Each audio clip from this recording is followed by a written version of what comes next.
بسم الله الرحمن الرحيم اللهم صل على سيدنا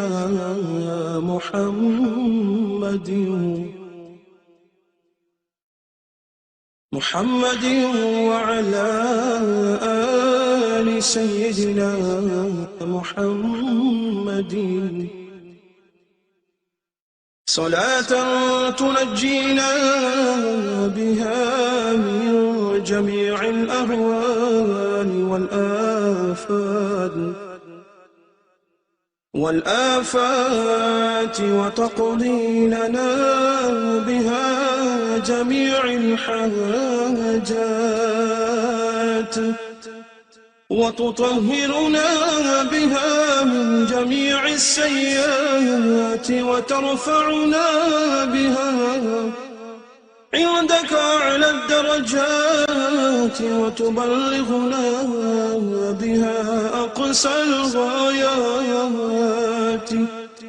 من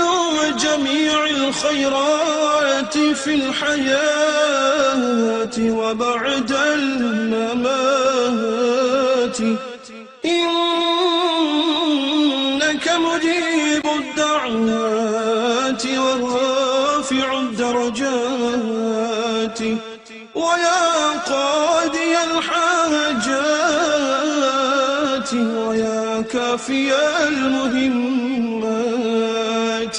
ويا دافع البليات ويا حل المشكلات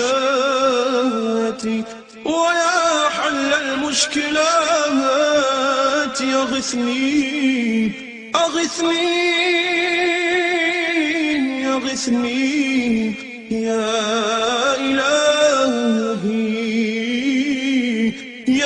إلهي إنك على كل شيء قدير.